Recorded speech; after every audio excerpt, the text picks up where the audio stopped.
Les rebelles du M23 RDF ont pris la direction de Katalakahele, donc 3 camions pour renforcer la position qui est vers Kavumu.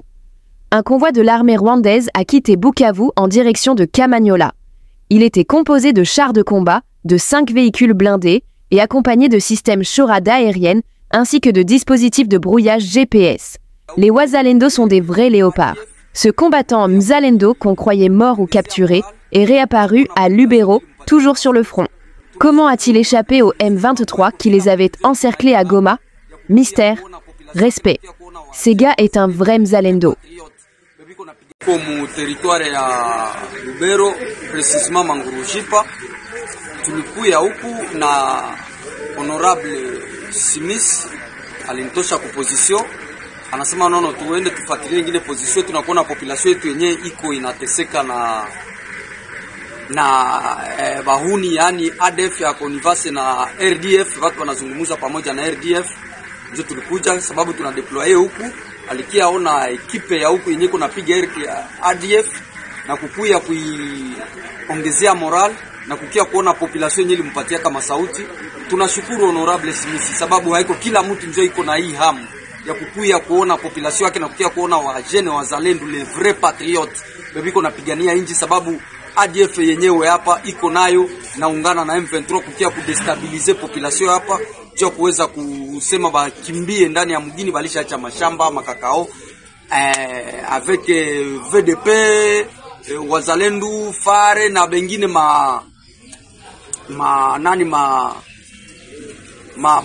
nani ya wazalendo, tuko napiga ADF hapa mpaka tuko naikimbiza, ilisha zikia ngambo ya chopo mpaka tuko naifata hivi.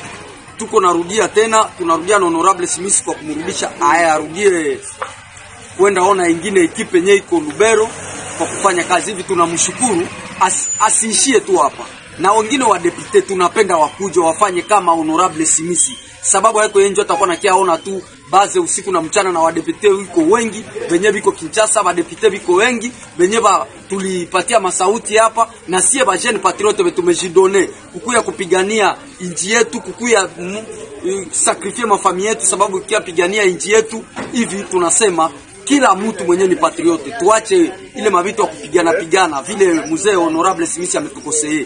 Tuendelee kusaidia inji na tuendelee kufikisha inji mbele. Shukurani kwake honorable Smith, asiachie hapa. Tunamshukuru na merci sana kwa kazi yenyewe ametufanyia. Message kidogo kuhusu government, mnapenda nini government wasaidie kusudi mambo endelee kubo.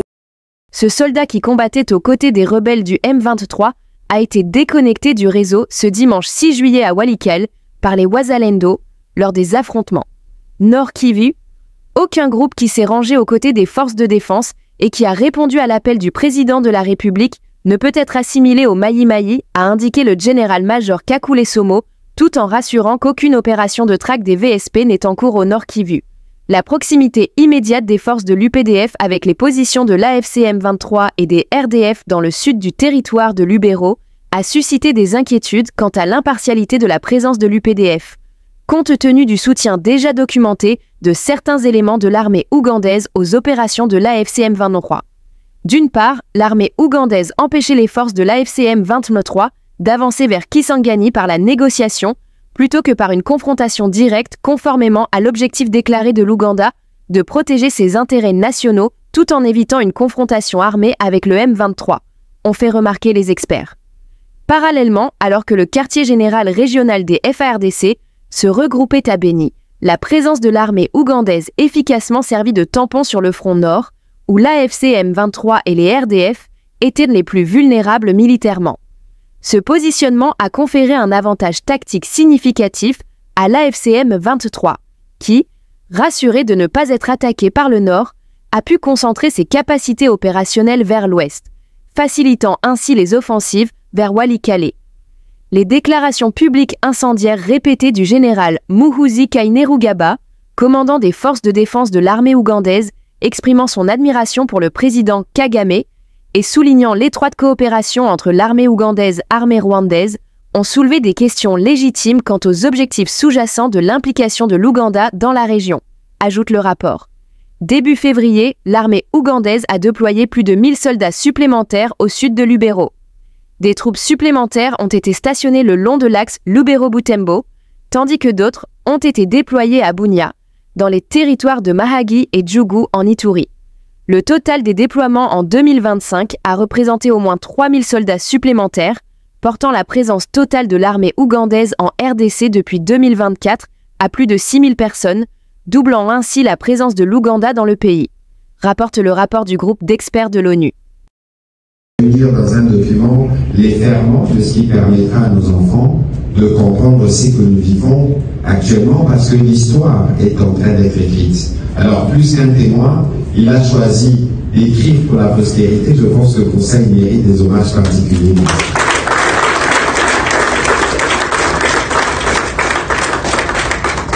Je vais faire...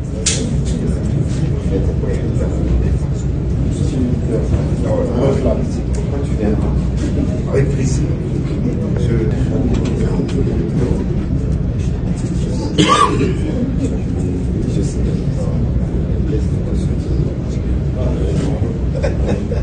Et pour le cas précis, je souhaite que ces livres puissent être abondamment partagés et lus, parce que fort malheureusement, nous sommes dans un contexte où on préfère parfois parler, parfois faire beaucoup de bruit, mais on ne préfère pas faire des lectures qui peuvent véritablement nourrir l'âme.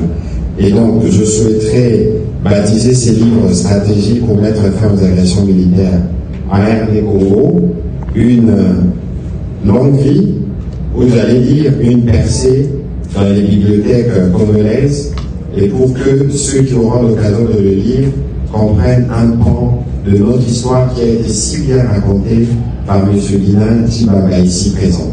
Et donc, toutes nos félicitations et merci d'avoir prêché par le bon exemple.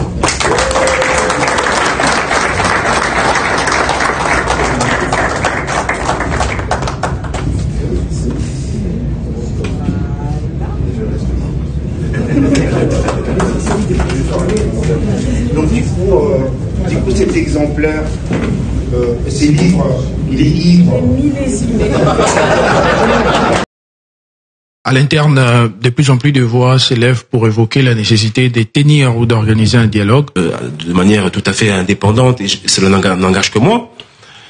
Pour ce qui est d'autres acteurs politiques, notamment l'ancien chef de l'État Joseph Kabila, j'estime, à mon avis, que la recherche de l'unité nationale et de la cohésion nationale ne peut pas nous amener, est une priorité, bien sûr, mais elle ne peut pas nous amener à déraisonner.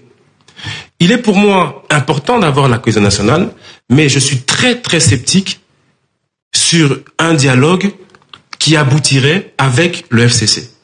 Je ne dis pas qu'il ne faut pas le tenter, mais je dis que je suis très sceptique. Pourquoi?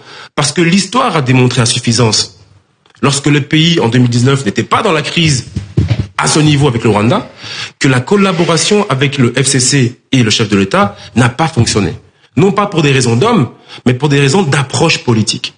Vous avez le chef de l'État actuel qui fait de la question rwandaise le fer de lance de ses 2 mandats.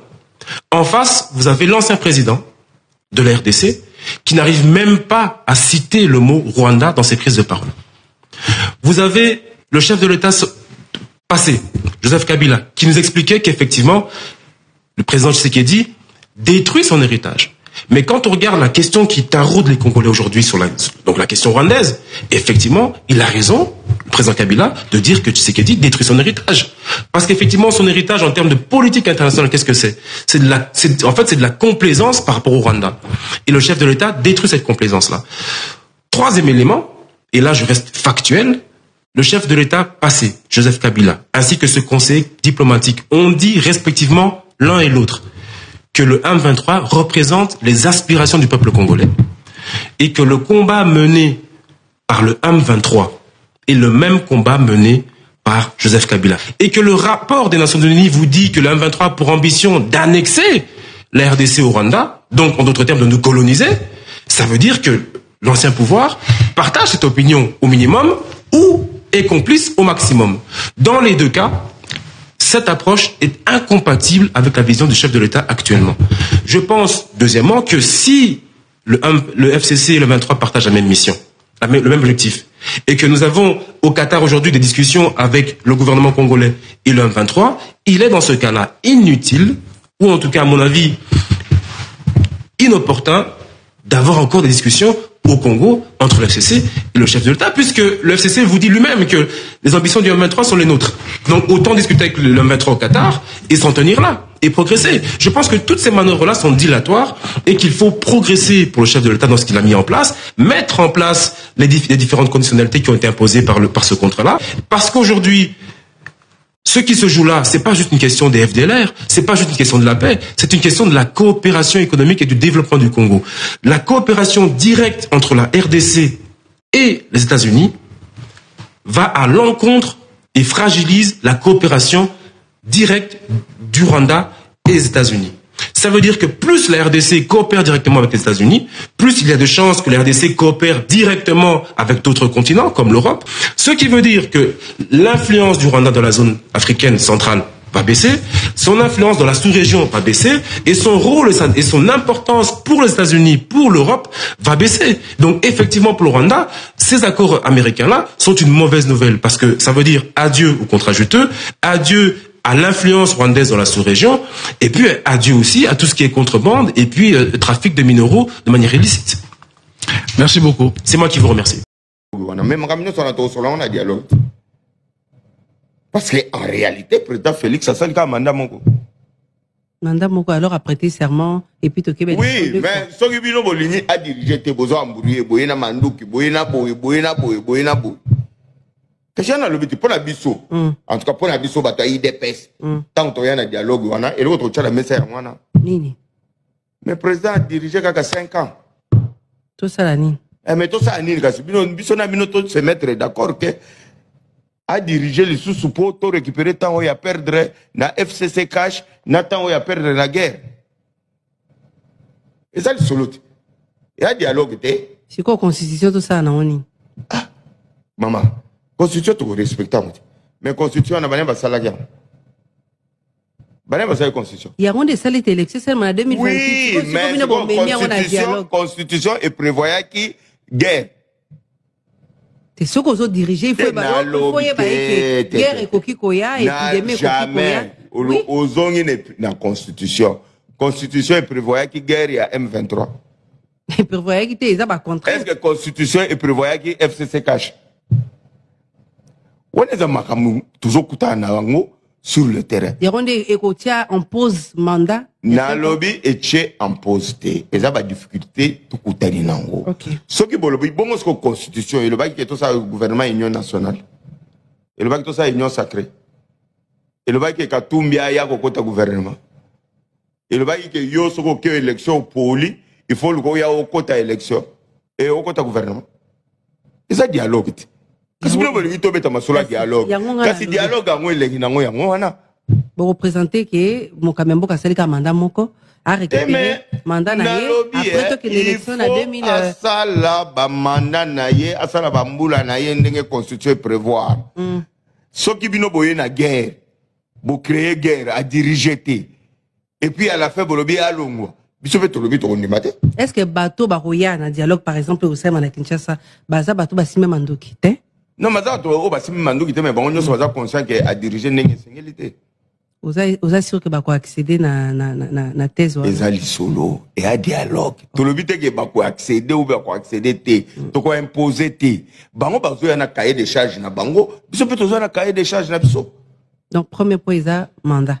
Il y a mandat. Il y a mandat. Ok. Si quand on trouve le dialogue, pour Nabino,